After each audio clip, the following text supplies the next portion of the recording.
முத்து, இப்ப விஜய் திருச்சி விமான நிலையத்திலிருந்து கிளம்பும் போது செய்தியாளர்கள் கேள்வி எழுப்புனாங்க இந்த சம்பவம் குறித்து.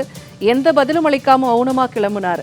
சென்னை விமான நிலையத்திலேயாவது செய்தியாளர்களை சந்தித்து ஏதாவது பேசினாரா?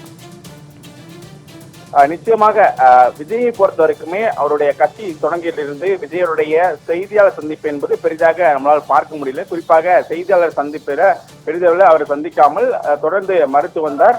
அதே போலதான் இன்றைய சம்பவம் குறித்தும், அதாவது இந்த கரூருடைய அந்த பயணங்கள், அதாவது அந்த சுற்றுப்பயணம் முடித்துவிட்டு உடனடியாக சென்னை திரும்புகிறார். இந்த சென்னை திரும்பும் பொழுது திருச்சி விமான நிலையம் வந்தடைந்தார். திருச்சி விமான நிலையம் வந்தடைந்த போது அங்க இருந்த பத்திரிகையாளர்கள் சம்பவம் தொடர்பாக அவரிடம் கேள்வி எழுப்பினார்கள்.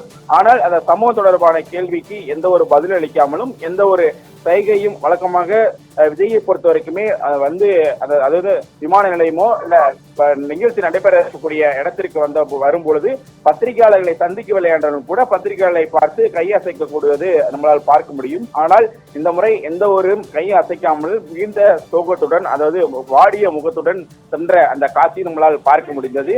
அதே போலதான் தற்பொழுது சென்னை விமான நிலையத்திலும் தொடர்ந்து விஜய் வருவதற்காக பத்திரிகையாளர்கள் காத்துக் கொண்டிருக்கார்கள். இந்த விஜய் பொறுத்த வரைக்கும் விஜய் வந்தவுடன் சம்பவம் தொடர்பாக கேள்வி எழுப்பதற்காக தொடர்ந்து செய்தியாளர்கள் காத்திருக்கக்கூடிய சூழ்நிலை அங்கேயும் பத்திரிகையாளரை சந்திக்குவதற்கான வாய்ப்புகள் இல்லை என்றுதான் கூறப்படுகிறது. இந்த சம்பவம் தொடர்பாக தற்பொழுது தன்னுடைய ட்விட்டர் பக்கத்துல அவருடைய ஆழ்ந்த இரங்கலையும் தெரிவித்திருக்கிறார். அதாவது அந்த நிகழ்ச்சி என்பது நடந்த இடத்துல இவ்வளவு பெரிய ஒரு துயரமான சம்பவம் நடந்திருப்பது மிகப்பெரிய ஒரு வேதனை அளிக்கிறது. வார்த்தைகளால் சொல்ல முடியாத வேதனையில் துயரத்திலும் உழந்து கொண்டிருக்கிறார். அவர் தன்னுடைய கட்சி ஆரம்பித்து அடுத்த கட்ட பயணமாக தொடர்ச்சியாக மக்களை சந்திக்கக்கூடிய அந்த பயணங்களை தொடர்ந்து வரக்கூடிய சூழல்ல கிட்டத்தட்ட 3-4 மாதத்திற்கு மேலாக அவருடைய பயண திட்டம் என்பது இருக்கிறது. அப்படி இருக்கக்கூடிய சூழல்ல அவருடைய 3வது பயண திட்டத்தின் போதே இது போன்ற ஒரு மிகப்பெரிய ஒரு துயரமான சம்பவம் நடந்திருப்பது மிகப்பெரிய ஒரு வேதனை அளிப்பதாக அவர் தெரிவித்திருக்கார். அடுத்த கட்டமாக எந்த மாதிரியான நடவடிக்கைகள் எல்லாம் மேற்கொள்ளலாம், அடுத்த கட்டமாக உயிரிழந்தவர்கள் நேரடியாக போய் பார்க்கலாமா, அதே போல மருத்துவமனையில் சிகிச்சை பெற்று வரக்கூடியவர்கள் விரைவில் குணமடைய வேண்டும் என்றும் அவருடைய அந்த ட்விட்டர் பக்கத்துல தெரிவித்திருந்தால் கூட நேரடியாக விஜய் செல்லவில்லை என்ற ஒரு குற்றச்சாட்டு மூத்த பத்திரிகையாளரும் சரி, அதே போல அரசியல் தலைவர்களிடமும் இருக்கிறது. அதையெல்லாம் தற்பொழுது விஜய் என்பது பூர்த்தி செய்து நேரடியாக செல்வாரா என்ற ஒரு எதிர்பார்ப்பு இருக்கிறது. குறிப்பாக கரூரில் இருந்து, அதாவது இந்த பயணத்தை முடித்துவிட்டு உடனடியாக மருத்துவமனை சென்றிருக்க வேண்டும் என்று பல கருத்துக்கள் முன்வைத்தாலும் கூட அவர் நேரடியாக மருத்துவமனைக்கு செல்லாமல் உடனடியாக திருச்சி விமானம் சென்று தற்பொழுது சென்னை வந்தடைந்திருக்கிறார். சென்னை வந்தடைந்தால் கூட உடனடியாக மற்ற இடத்திற்கு செல்லாமல் நேரடியாக அவருடைய இல்லத்திற்கு திரும்ப இருக்கிறார் என்ற தகவல் உங்களுக்கு கிடைத்திருக்கிறது. அதே போல வரக்கூடிய சென்னை விமான நிலையத்தில் 6 கேட்டிலுமே அந்த பலத்த பாதுகாப்பும் போடப்பட்டிருப்பதாகவும் தெரிவித்திருக்கிறது. அது மட்டுமல்லாமல் விஜயிடம் விசாரணை நடத்துவதற்கான திட்டம் இருப்பதாகவும் தகவல் என்பது இருக்கக்கூடிய சூழல்ல இதையெல்லாம் எப்படி எதிர்கொள்வது, அதே போல உயிரிழந்தவர்கள் குடும்பத்தினர்களுக்கு எப்படி சமாதானப்படுத்துவது, அவர்களுக்கு எப்படி இந்த ஆழ்ந்த இரங்கலை நம்மளால், அதாவது ட்விட்டர் பக்கத்தின் வாயிலாக தெரிவித்தாலும் கூட அவர்களுக்கு அடுத்த கட்டமாக ஏதாவது நிதி அளிக்கலாமா, அதே போல நிவாரண உதவிகள் அளிக்கலாமா என்பது குறித்த அந்த ஆலோசனை கூட்டத்திலும் ஈடுபடுவார் என எதிர்பார்க்கப்படுகிறது. விஜயை பொறுத்த வரைக்குமே தொடர்ச்சியாக அவருடைய ஏற்கனவே கடந்த 2 பயணம், திருச்சியில் நடைபெற்ற பயணம் சரி, அதே போல நாகை திருவாரூரில் நடைபெற்ற பயணங்களும் சரி, அங்கேயும் அதிக அளவில் அந்த கூட்டங்கள்லாம் வந்தார்கள். அதே போலதான் தற்பொழுது கரூர் நாமக்கல்லையும் இந்த கூட்டத்துல அதிக அளவில் மக்களுடைய கூட்டம் என்பது வருகை தந்தது. இருந்தாலும் கூட கரூர்ல எதிர்பாராத விதமாக இந்த துயர சம்பவம் என்பது நடைபெற்றிருப்பது மிகப்பெரிய ஒரு வருஷத்தையும் ஒட்டுமொத்த உலகத்தையும் இந்த மிகப்பெரிய ஒரு சோகத்தில் ஆழ்த்திருக்கிறது. இந்த சூழலில் தான் அடுத்த கட்டமாக என்னென்ன செய்ய போகிறார் என்ற எதிர்பார்ப்பு என்பது ரசிகர்கள் மத்தியிலும் சரி, தாவேக தொண்டர்கள் சரி, மற்றவர் மத்தியிலும் சரி, விஜயனுடைய அடுத்த கட்ட நகர்வு என்னவாக இருக்கும் என்று அவர்கள் தரப்பிலிருந்து மிகப்பெரிய ஒரு எதிர்பார்ப்பு என்பது ஏற்படுத்தியிருக்கிறது.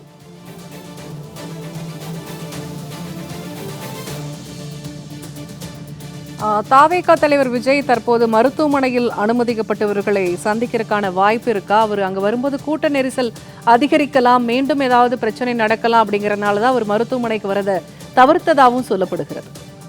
இது குறித்து சொல்லுங்க. நிச்சயமாக நீங்கள் குறிப்பிட்டது போலவே தாவேகா தலைவர், அதாவது அவர் செல்லக்கூடிய இடங்கள் எல்லாம் மக்களுடைய கூட்டம் சரி, தொண்டர்கள் ரசிகர்களோட கூட்டம் என்பது அதிக அளவுல காண முடிகிறது. லட்சக்கணக்கான மக்கள் ஒரே இடத்தில் திரண்டு கொண்டக்கூடிய அந்த காட்சிகளும் நம்மளால் பார்க்க முடிகிறது. அதன் ஒரு பகுதியாக தான் கரூரில் நடைபெற்ற அந்த அந்த பிரச்சாரத்தின் போது கூட இவ்வளவு கூட்டம் என்பது வந்தது. அந்த கூட்டத்தின் போது தான் நெரிசலில் சிக்கி இவ்வளவு பேர் உயிரிழந்த சம்பவம் என்பது மிகப்பெரிய சோதனையை ஏற்படுத்தின. அதாவது சோதனையில் ஆழ்த்தியிருந்தாலும் கூட அடுத்த கட்டமாக உடனடியாக விஜய் அந்த பகுதிக்கு, அதாவது கரூரில் அதாவது மருத்துவமனையில் அனுமதிக்கப்பட்டிருக்கக்கூடிய அந்த மக்களையும் சரி, அதே போல உயிரிழந்தவர்களை நேரில் சந்திப்பாரா என்ற எதிர்பார்ப்பு நிலையில உடனடியாக அவர் திருச்சியிலிருந்து சென்னை வந்திருக்காரு.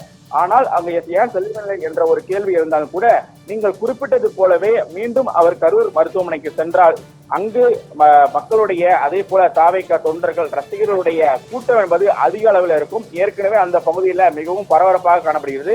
அந்த கரூர் மருத்துவமனை முன்பு மிகப்பெரிய ஒரு பரபரப்பான ஒரு சூழல் நிற்கிறது. எங்க பார்த்தாலும் பொதுமக்கள், அதாவது மக்கள், அது போல மருத்துவர்கள், ஆம்புலன்ஸ் போன்ற அது போன்ற நிகழ்வுகளாக தான் இருக்கிறது. அது போன்ற ஒரு நேரத்துல விஜய் நேரடியாக அந்த இடத்துக்கு சென்றால் இன்னும் பொதுமக்களுடைய கூட்டம், அது மட்டுமல்லாமல் மற்ற ஏதாவது பிரச்சனைகள் ஏற்படுவதற்கான வாய்ப்புகள் எல்லாம் இருக்கும். அந்த ஒரு பிரச்சனைகள் எல்லாம் ஏற்படாமல் இருப்பதற்கு அங்கு செல்வதை தவிர்த்து உடனடியாக சென்னை திரும்புகிறாரா என்ற கேள்வியும் எழுகிறது. ஆனால் விஜய் தரப்பிலிருந்து என்ன திட்டம் இருக்கிறது என்று தெரியவில்லை. ஒருவேளை இன்று அதிகாலை செல்லலாம் என்ற ஒரு தகவலும் வெளியா இருக்கக்கூடிய சூழலில் உடனடியாக அங்கு வந்துவிட்டு உடனே செல்வதற்கான வாய்ப்புகளும் குறைவு. அடுத்த கட்டமாக நாளைய தினம் செல்வதற்கான வாய்ப்புகள் இருப்பதா என்பது குறித்து தாவேகா தரப்பில் எந்த தகவல் எதுவும் வெளியாகவில்லை.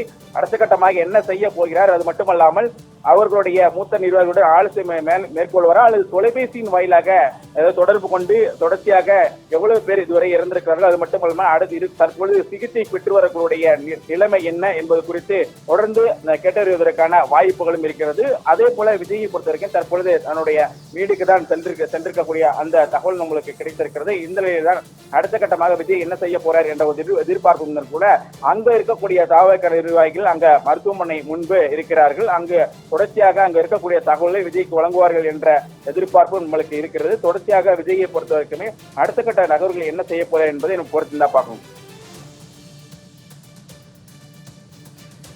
முத்துக்குமார், இப்ப இந்த பரப்புரை கூட்டத்துக்கு வரும்போது பெண்கள் குழந்தைகள் வர வேண்டாம் அப்படின்னு நிறைய கட்டுப்பாடுகளை தாவேகா தலைவர் விஜய் விதிச்சிருந்தார். அதையும் தாண்டி பொதுமக்கள், குழந்தைகள், பெண்கள் நிறைய பேர் வந்திருந்தாங்க. இதுவும் ஒரு காரணமா சொல்லப்படுது.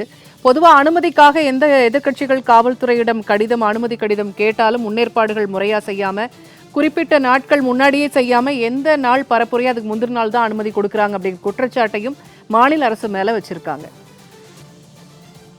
நிச்சயமாக தமிழகத்தை பொறுத்த வரைக்குமே பல்வேறு அரசியல் கட்சிகள் என்பது இருக்கிறது. அந்த அரசியல் கட்சிகளை பொறுத்த வரைக்குமே தொடர்ச்சியாக அவர்களுடைய தொடர்ந்து பொதுக்கூட்டங்கள் நடத்துகிறார்கள், செயற்குழு கூட்டம், இப்படி பல மக்கள் கூடக்கூடிய அவர்களுடைய கட்சி நிர்வாகிகள் கூடக்கூடிய பல்வேறு கூட்டங்கள் நடத்தப்படுகிறது.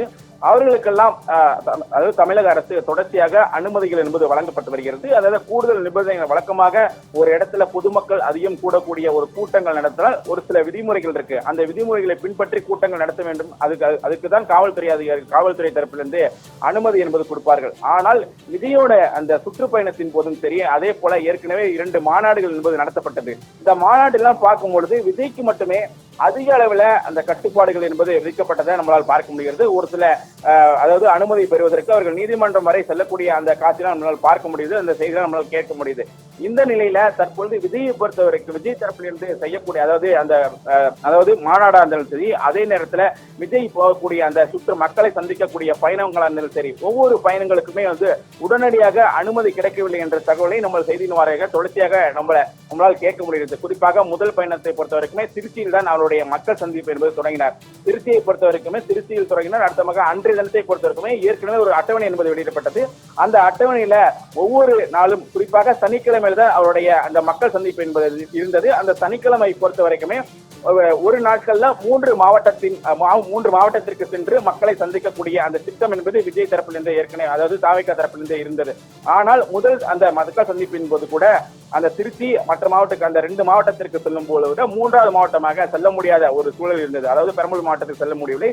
திருச்சி மற்றும் அரியலூர் மட்டும் தான் சென்றிருந்தார். அதுக்கு பெரம்பலூர் செல்வதற்கு 12 மணி ஆகிவிட்டது. அந்த அளவுக்கு ஒரு மக்களுக்கு எந்த ஒரு பிரச்சனை ஏற்படாமல் இருக்கிறது. ஏற்கனவே பெரம்பலூர் செல்லக்கூடிய அந்த மக்கள் சந்திப்பை ரத்து செய்துவிட்டு அதன் பிறகு தொடர்ந்து மூத்த நிர்வாகிகளுடன் ஆலோசனை மேற்கொண்டு அடுத்த கட்டமாக அந்த அட்டவணை என்பது மறுபரிசீலனை செய்து ஒவ்வொரு சனிக்கிழமையும் அதே ஏற்கனவே குறிப்பிட்டது போல சனிக்கிழமை சுற்றுப்பயணம் இருக்கும். ஆனால் ஏற்கனவே ஒரு சனிக்கிழமை செல்லும் பொழுது ஒரு நாளில் 3 மாவட்டத்தை சந்திக்கக்கூடிய ஒரு சூழ்நிலை தற்பொழுது 2 மாவட்டங்களாக குறைத்து அதன் பிறகுதான் ஏற்கனவே கடந்த சனிக்கிழமை பொறுத்த வரைக்குமே திருவாரூர் மற்றும் நாகப்பட்டினம் அந்த 2 மாவட்டத்திற்கு சென்றிருந்தார். அந்த 2 மாவட்டத்திற்குமே செல்லும் பொழுது அவர்களுக்கு உடனடியாக கேட்ட அதாவது அனுமதியும் கிடைக்கவில்லை. அதே போல அவர்கள் தாவேகா தரப்பிலிருந்து கேட்ட இடத்தையும் காவல்துறை தரப்பிலிருந்து கொடுக்கவில்லை என்ற குற்றச்சாட்டு அதிக அளவில் இருந்தது. குறிப்பாக தாவேகா மாநாட்டை நம்மளால் பார்க்க முடியுது. தொடர்ச்சியாக 2 மாநாடு நடத்தப்பட்டது.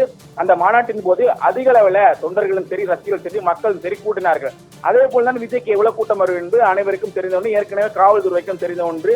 இந்த நிலையில தாவேகா தரப்பிலிருந்து அவர்கள் கேட்கக்கூடிய இடத்தை கொடுக்கவில்லை என்ற மிகப்பெரிய ஒரு குற்றச்சாட்டு இருந்தது. குறிப்பாக மக்கள் அதிகமாக கூடினாலும் கூட குறைந்த அதாவது குறுகிய இடங்கள்ல அதாவது அதிக பரப்பளவு இல்லாமல் குறுகிய பரப்பளவே இருக்கக்கூடிய இடத்தை மட்டும் கொடுத்தாங்க. அப்படி இருக்கும் பொழுது மக்கள் அதிக அளவு வரும்பொழுது எந்த இடத்துல மக்கள் நிற்பார்கள், ரசிகர்கள் நிற்பார்கள், தொண்டர்கள் நிற்பார்கள் என்ற மிகப்பெரிய கேள்வி இருந்தது. அதே போல விஜய் பேசும் போதெல்லாம் ஒரு சில தடங்கள் வரக்கூடிய ஒரு சூழலாம் இருந்தது. ஆம்புலன்ஸ் தான் கொடுக்க போகக்கூடிய அந்த சூழலாம் இருந்தது. அப்படி இருக்கக்கூடிய சூழல தாவேகா தரப்பிலிருந்து அவர்கள் பேசுவதற்கு ஒரு இடத்தை அவர்கள் கேட்கும் பொழுது முறையான அனுமதி அளிக்கவில்லை. அப்படியே அனுமதி அளித்தாலும் கூட ஏகப்பட்ட அந்த விதிகள் அதாவது கட்டுப்பாடுகள் என்பது விதிக்கப்பட்டது. பேசுவதற்கு 25 நிமிடத்திற்கு மேல் பேசக்கூடாது, 5 வாகனத்திற்கு மேல உங்களை பின்தள்ளக்கூடாது, இப்படி பல்வேறு விதமான கட்டுப்பாடுகள். இந்த கட்டுப்பாடுகளை பொறுத்த வரைக்குமே அனைவருக்கும் ஒரே மாதிரியாக விதிக்க வேண்டும். ஆனால் தாவேகாவுக்கு மட்டும் குறிப்பாக விதிக்கப்பட்டது ஏன் என்ற கேள்விகள்லாம் இருந்தது. இந்த நிலையில தான் தற்பொழுது இன்றைய தினத்தை பொறுத்த வரைக்குமே கரூர்ல இந்த மக்கள் சந்திப்பின் போது அதிக அளவில் மக்கள் கூடக்கூடிய இடங்கள் அதாவது அதிக பரப்பளவை கொண்ட இடத்தை அவர்கள் கேட்டிருந்தார்கள். ஆனால் இவர்கள் தரப்பிலிருந்து கொடுக்கவில்லை என்ற குற்றச்சாட்டுகள் இருந்து தற்பொழுது அதனால்தான் இந்த கூட்ட நெரிசல் ஏற்படுவதற்கு காரணம் என்றும் அவர்கள் தரப்பிலிருந்து தெரிவித்தார்கள். இந்த நிலையில தான் தற்போது இது ஒரு குற்றச்சாட்டாக தொடர்ச்சியாக தாவேகா தரப்பிலிருந்து இருந்து வந்தது. இந்த நிலையில் தான் இன்றைய தினத்தை பொறுத்த வரைக்குமே கரூர்ல அதிக அளவில் இந்த மக்கள் அதாவது கூடிய இடத்துல தான் அவர்களுக்கு போதுமான அந்த காற்று வசதி, ஆக்சிஜன் வசதி பத்தாததன் காரணமாக தான் அவர்கள் தொடர்ந்து அந்த மூச்சுத்திணறல் ஏற்பட்டு உயிரிழந்ததற்கான அந்த ஒரு காரணமாக நம்மளால் பார்க்க முடிகிறது. தொடர்ச்சியாக இன்னும் தொடர்ந்து சிகிச்சை பெற்றவர்களுடைய எண்ணிக்கை என்பது அதிக அளவு இருக்கிறது. அதே போல உயிரிழந்தவர்களுடைய எண்ணிக்கை என்பது தொடர்ச்சியாக கூடிக்கொண்டே இருக்கிறது. இந்த சூழலில் இதெல்லாம் ஒரு பக்கம் தாவேகா தரப்பிலிருந்து வைக்கக்கூடிய ஒரு குற்றச்சாட்டாக பார்க்கப்படுகிறது. இருந்தாலும் கூட மத்திய உள்துறை தொடர்ச்சியாக இந்த சம்பவம் தொடர்பாக தமிழக அரசிடம் ஒரு அறிக்கை என்பது கேட்டிருக்கு. அந்த அறிக்கைக்கு பிறகுதான் அரசு தரப்பிலிருந்து அறிக்கை எந்த மாதிரியான அறிக்கையை தர இருக்கிறார்கள். அதே போல தாவேகா தரப்பிலிருந்து விஜய் கூப்பிட்டு விசாரிப்பார்களா, அவங்களோட மற்ற நிர்வாகிகளை கூப்பிட்டு விசாரிப்பார்களா, அவர்கள் தரப்பிலிருந்து என்ன அறிக்கை என்று கேட்பார்கள் என்பது குறித்துதான் அடுத்த கட்டமாக தான் நம்மளால் பார்க்க முடியும்.